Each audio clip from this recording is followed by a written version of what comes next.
A União das Casas Espíritas da Zona Norte apresenta O Espiritismo está no ar, um programa que anuncia, esclarece e consola.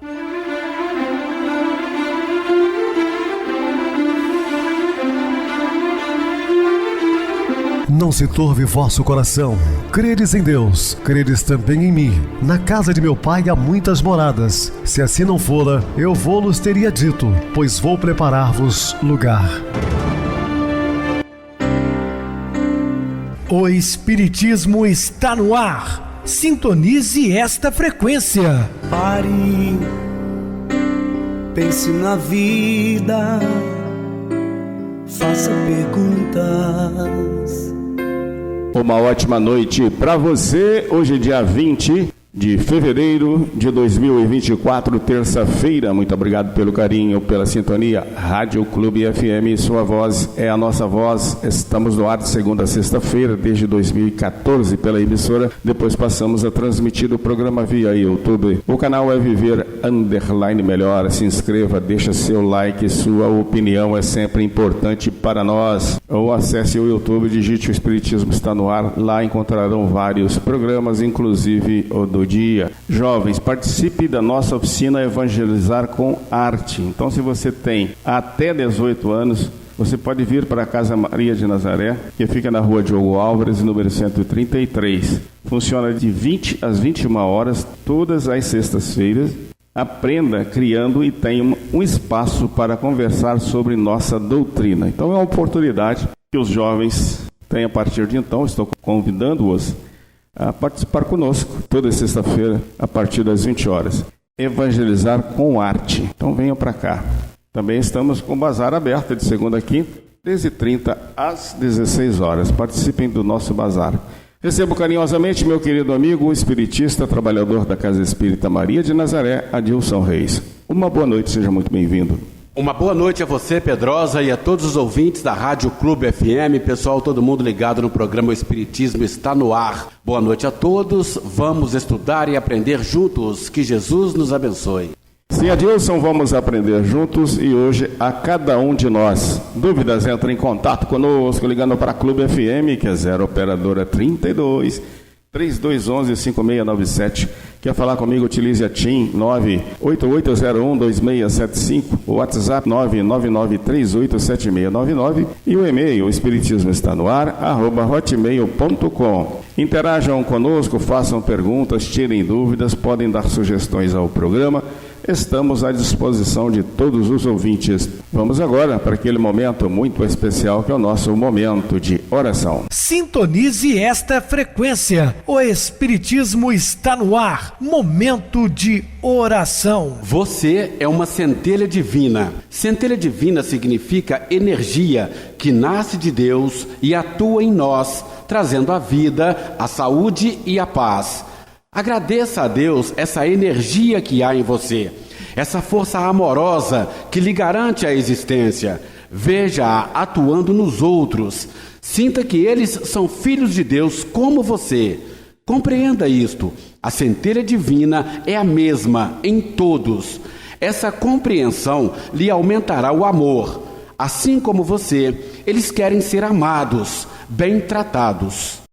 Estamos apresentando O Espiritismo está no ar. Meus amados irmãos, estamos de volta com o assunto da noite, falando a cada um de nós. Por isso mesmo, afiançava que Deus não desejava a morte do pecador, porque é na extinção de nossos caprichos de cada dia que encontramos a escada luminosa para ascender ao seu infinito amor. Se Deus espera pela conversão de cada um de seus filhos pacientemente, por que nós não acreditamos nos potenciais uns nos outros? Por que julgamos tanto? Por que nos colocamos como maiorais, como senhores da vida e dos projetos individuais? Temos assim nosso valor e nossos trabalhos a realizar. No entanto, não podemos esquecer que toda a glória é de Deus. Arrematando sobre o respeito às diferenças, Tiago instrui a cada um de nós. Confiou Jesus uma tarefa diferente na forma, mas idêntica no fundo. Então todos nós temos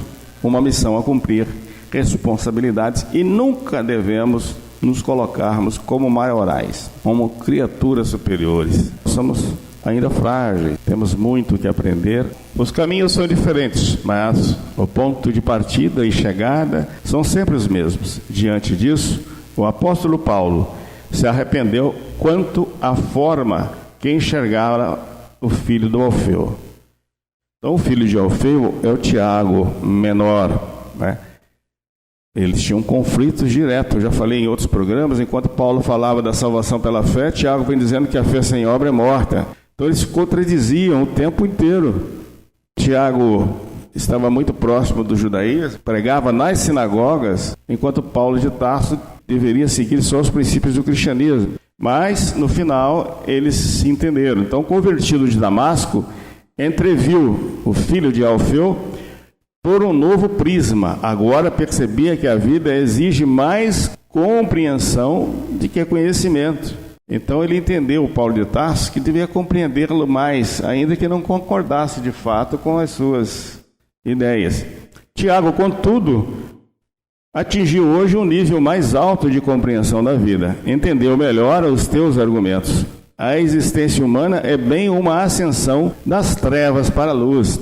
Então ele entendeu ao longo da sua caminhada, ele que era bem mais velho que Paulo de Tarso, sobre a compreensão. Então quantos Tiagos não há em nosso caminho, aguardando por nossa reconciliação? Ou seja, quantas pessoas que a gente não tem assim muita afinidade e que estão aguardando, de certa forma, uma oportunidade de aproximação.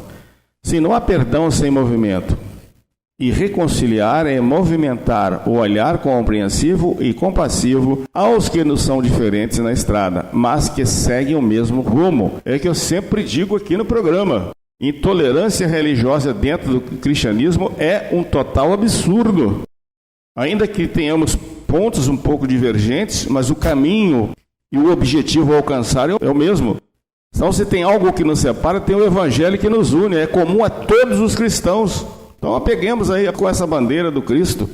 Todos nós estamos no mesmo caminho. Somos jovens em espírito e muitas vezes o jovem não tem limites ou ainda se acha invencível no saber e agir. Sem humildade pode se tornar um caminho perigoso. Por isso, a maior parte da população carcerária é jovens que mal alcançaram a maioridade já se encontram trancafiados em depósitos horrendos. Nessa fase da vida, o discernimento é de fundamental importância para as escolhas que os jovens farão. Certamente por isso, lembrando-se da própria vida e dos erros cometidos por seu autoritarismo e arrogância, Paulo de Tarso arremata a Tiago: a juventude, a presunção de autoridade, a centralização de nossa esfera pessoal acarretam muitas ilusões, laivando de sombras as coisas mais santas. Então a ilusão do homem, muitas vezes, o deixa cego, sem ver a beleza da luz celeste. Nesse encontro inesquecível, houve movimentos dos dois lados para que a reconciliação se concretizasse em perdão recíproco. Aqueles homens, trabalhadores incansáveis da obra do Senhor. E o mediador de tudo isso era Pedro, porque João era muito jovem. Pedro era o discípulo mais velho, e ele ficava mediando entre Paulo de Tarso e Tiago menor, que é o filho de Alfeu, não o Tiago maior, esse irmão de João, filho de Zebedeu. E é por isso que, através da inteligência e experiência pessoal, Paulo orienta um amigo quando escreve a famosa Epístola do Perdão, sua carta a Filemão.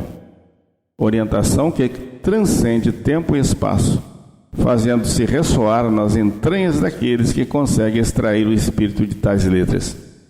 Sim, nós precisamos entender que todo ensinamento de Deus, temos que entender o espírito da exortação e não a letra. A letra muitas vezes mata, Não dá para fazer só uma interpretação literária.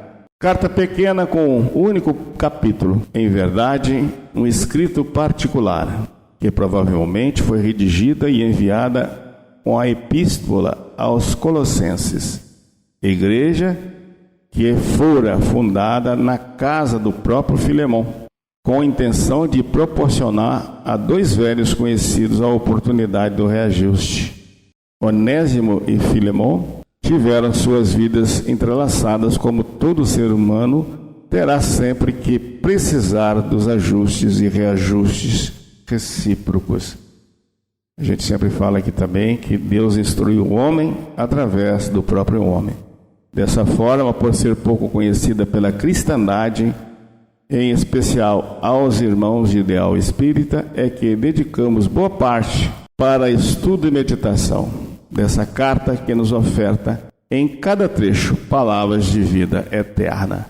Então observem que Paulo de Tarso foi o grande mediador entre esses dois discípulos do Senhor, ensinando a reconciliação e ao perdão absoluto. Ainda em Paulo e Estevão, é narrado que durante a segunda viagem missionária de Paulo de Tarso, quando em estadia na cidade de Corinto, ele inicia as famosas epístolas. Até quase 2 décadas da aparição às portas de Damasco, Jesus novamente desce de suas claridades imortais para orientá-lo. Paulo encontrava-se em um momento de conflitos íntimos ante a dimensão de seu trabalho de peregrino do Evangelho havia tomado.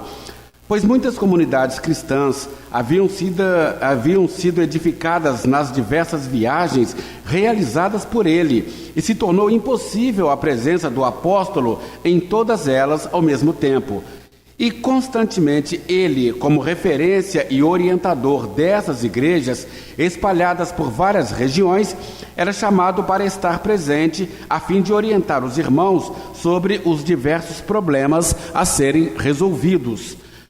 Diante desse momento, apreensivo e sem saber como resolver tal situação, ele orou com todo o seu sentimento, entregando o coração a Jesus, a fim de ser intuído quanto à melhor maneira de resolver essa questão.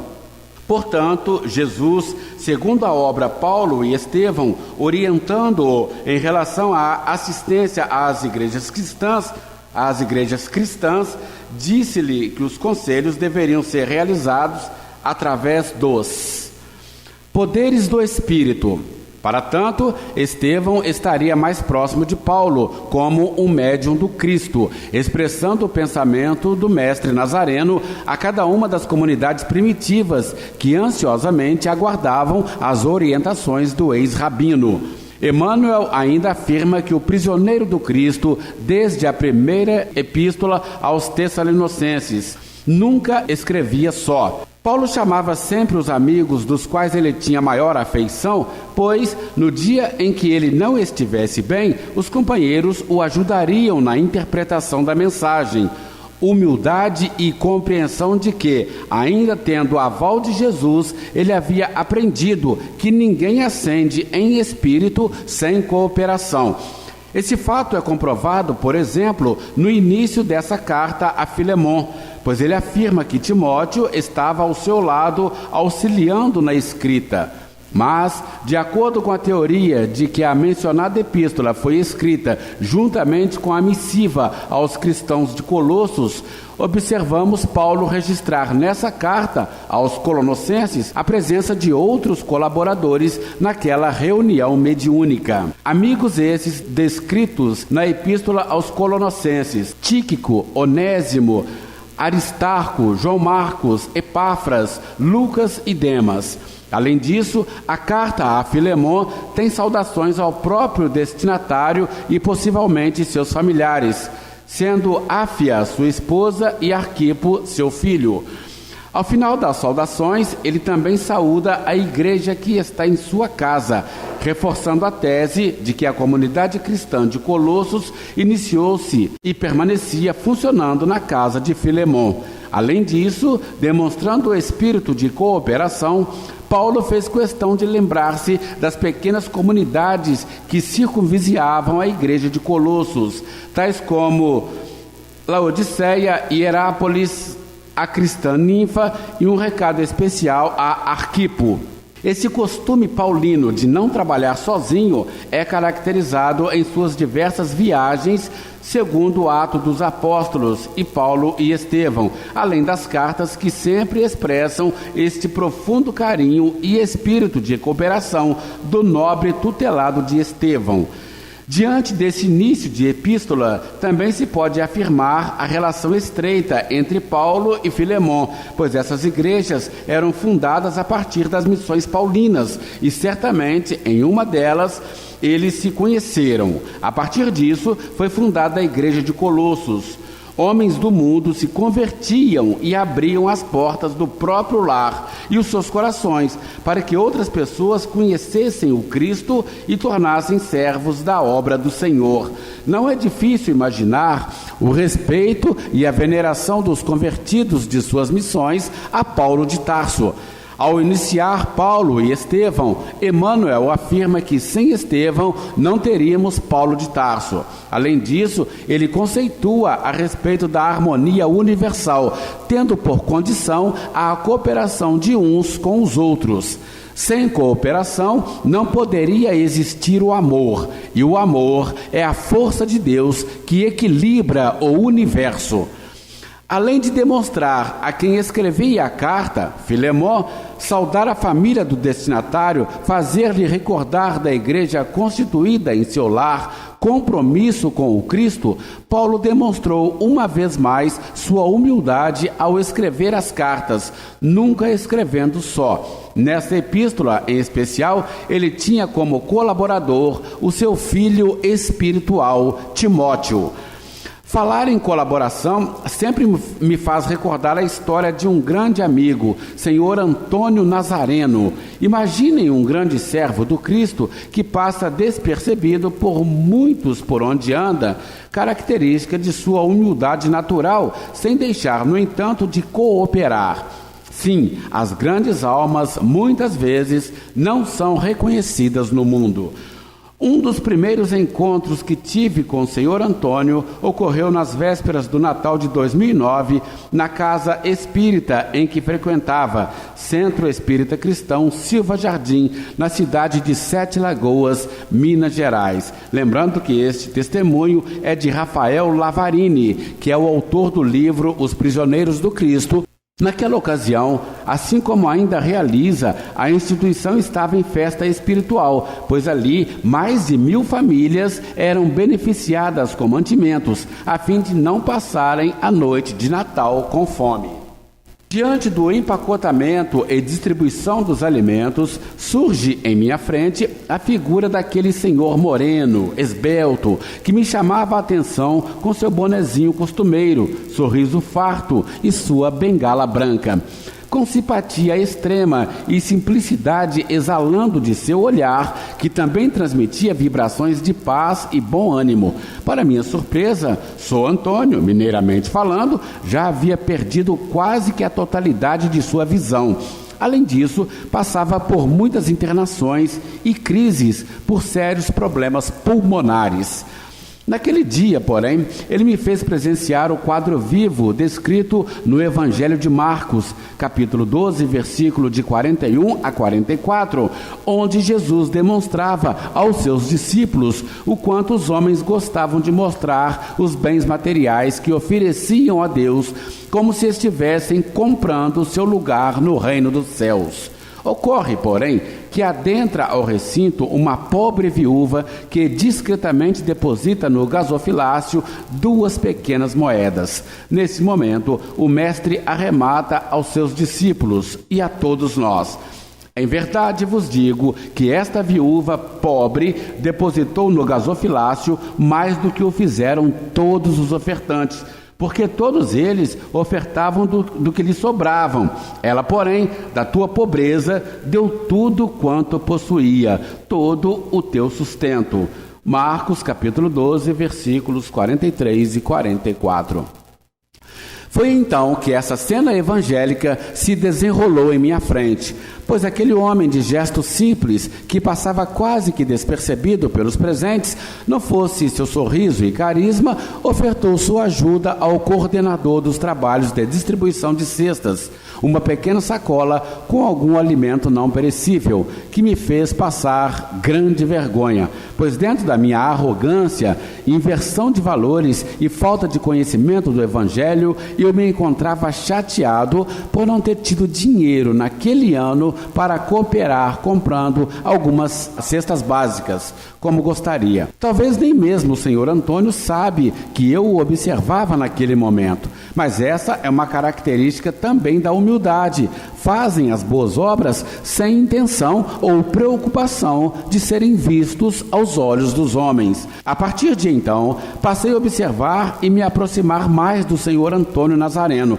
ao ponto de nos tornarmos grandes amigos. Outro fato que sempre me chamou a atenção naquela figura que havia aprendido a cooperar sem se preocupar com quanto, mas como, é um trabalho que até hoje ele realiza naquela casa espírita. Nas horas que antecedem a reunião pública, lá está ele, com um paninho nas mãos, tirando poeira de cada uma das mais de 100 cadeiras no salão de palestras da instituição. Talvez grande parte dos trabalhadores de lá, até hoje, não sabe o nome dele, que há tantos anos permanece servindo a causa do Senhor, mesmo com suas cruzes de cada dia. Muitas vezes, ao adentrar no templo religioso, sentimos uma paz indescritível. Não há dúvidas de que ali está presente o Cristo, representando por seus anjos espirituais. No entanto, para que essa obra divina se faça presente, atingindo o coração dos devotos, é necessário ter mãos humanas, que fazem o papel de intermediários da vida maior. Nesse caso, meu amigo São Antônio não me deixa imaginar seu gesto de outra forma, se não crer que em cada espanada na limpeza dos assentos, ali também é transmitido um passe magnético, já preparando o ambiente espiritual para cada irmão adentrará e desfrutará do banquete ofertado, buscando a cura das dores físicas e espirituais da vida. Sem sabermos explicar muitas vezes o porquê de tamanho bem-estar que sentimos nesses locais, vamos encontrar no anonimato de um Antônio Nazareno o verdadeiro espírito de cooperação que Paulo de Tarso tão bem nos exemplifica. Após algum tempo de aproximação, consegui começar a frequentar a casa desse amigo. Teoricamente, eu iria realizar o culto com ele. Em verdade, era ele que por muito tempo me ofertou o culto do exemplo vivo, naquela casinha simples, mas que a presença de Jesus era sentida por nós nas meditações evangélicas que fazíamos. Bálsamo de paz e esperança mantinha-me lúcido ante as sombras do mundo. Por mais nazarenos nos movimentos religiosos, por menos disputa de status. E é nessa linha de pensamento que vamos compreender Paulo de Tarso, sempre envolvendo e capacitando outros irmãos para as obras do Senhor. Muito bem, Adilson, bem explicado. No programa de amanhã nós falaremos bênção sobre bênção. Vamos agora para o intervalo musical, a seguir a nossa oração final. A proteção celeste. Ele era um policial. E o fato de tomar contato com a criminalidade, de constatar como o homem pode ser mau com seu irmão, o tornara revoltado contra a divindade. Esquivava-se quando convocado a orar no círculo familiar. Perdera totalmente a fé nesse tal Deus que permitia tantos crimes serem cometidos. Onde estava ele quando aquele idoso, vivendo só, fora morto de forma tão cruel?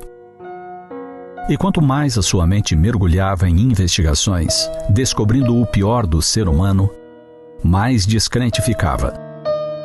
Ele não podia compactuar com o culto, as preces, a pregação, os hinos de louvor ou de súplica a que se entregava a família. Certo dia, a escola primária da cidade foi invadida por 2 terroristas armados e com uma bomba. Durante 2 horas, mantiveram prisioneiros em uma sala as 98 crianças e seus professores, ameaçando matá-los.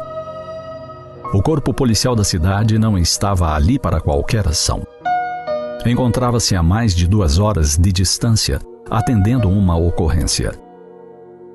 As ameaças dos invasores a aterrorizavam. Primeiro, David pedira um resgate fabuloso. Depois, falava que mataria todos e construiria um mundo novo. Pais, bombeiros, alunos da escola de ensino médio, pessoas de outras cidades que ouviram o noticiário aterrador, resolveram orar. Alguns em grupo, outros a sós. Em certo momento de descuido de um dos terroristas, a bomba explodiu. De forma inexplicável, em seu laudo, os técnicos disseram que a bomba deveria ter explodido para os lados, atingindo a todos. No entanto, explodiu para cima. Os únicos mortos foram os 2 terroristas. Foram vários os relatos de crianças que se disseram auxiliadas a saírem do local por seus anjos de guarda, avós ou tios desencarnados, depois da explosão. Sofreram ferimentos, mas estavam vivas. Um detalhe interessante é que Ron, que tinha 2 filhos na escola, disse que se estivesse na cidade, ele teria invadido a escola porque estava com muita raiva. Isso, confessa ele mesmo, possivelmente teria sido desastroso. A frustração dos verdadeiros efeitos da bomba, as vidas poupadas, o auxílio espiritual relatado pelos pequenos, o fato da ausência efetiva de ação policial. Tudo contribuiu para que a tragédia fosse reduzida a somente 2 mortes. Isso levou o policial Ron a reconsiderar sua maneira de pensar. Afinal, de retorno à cidade, em pânico, por ser informado do que estava acontecendo entre a revolta e o desespero, pedir a Deus por seus filhos, pelos filhos de todos. Ele tinha certeza de que Deus ouvira. Tanto ouvira que mandara seus mensageiros para acalmar os pequenos, para lhes dizer que tudo ficaria bem, permitindo que fossem conduzidos para fora da escola por mãos invisíveis.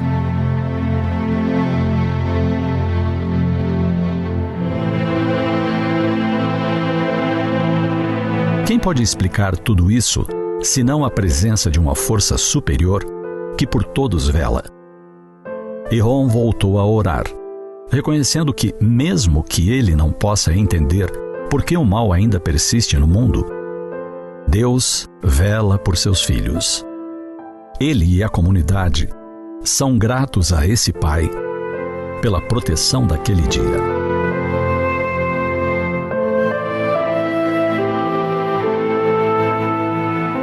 Sintonize esta frequência. O Espiritismo está no ar. Momento de oração. Meus queridos e amados irmãos em Cristo, feliz daquele que na hora de dar o troco perde a vontade. Esses encontros com os nossos desafetos mais cedo ou mais tarde acontecerão. Se não for na atual existência, será na vida espiritual. Os que nos perseguem com razão ou sem razão nos auxiliam a identificar o nosso próprio lugar. Às vezes, nos é muito mais útil um adversário sincero que um amigo bajulador. Às vezes, aqueles que nós consideramos inimigos acabam se tornando verdadeiros amigos, porque falam exatamente aquilo que precisamos ouvir. Encontram um amigo bajulador, disfarça, descaracteriza, então você não percebe. Às vezes se faz necessário sabermos através de outros aquilo que necessitamos corrigir em nós. Muita paz, que Jesus nos abençoe. Meu querido irmão Adilson, suas despedidas. Obrigado a você, Pedrosa, pela oportunidade de estarmos juntos no programa de hoje. Obrigado a todos pela companhia e continuaremos sempre aí participando do programa e levando essa alegria de estudar o Evangelho de Jesus junto com todos os nossos ouvintes. Obrigado a todos pela companhia, tenham todos uma boa noite, que Jesus nos abençoe. Boa noite para você, Adilson, muito obrigado pelo apoio aqui no programa. Boa noite também a todos os amados irmãos ouvintes do YouTube, internautas do Brasil, do exterior, nossos irmãos da Zona Norte e de Juiz de Fora, que nos acompanham com a rádio local 87,9, Rádio Clube FM. Continuem ligados, ouvindo a nossa próxima atração, o programa Batidão com o DJ Tico, a seguir na voz de Ailton Moreno, Encontro Central. Boa noite a todos e até amanhã, se Deus quiser.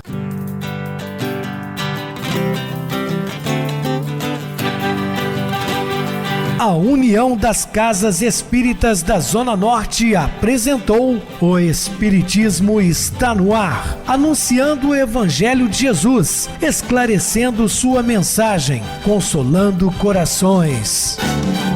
Olhe pro céu e descubra imagens de luz.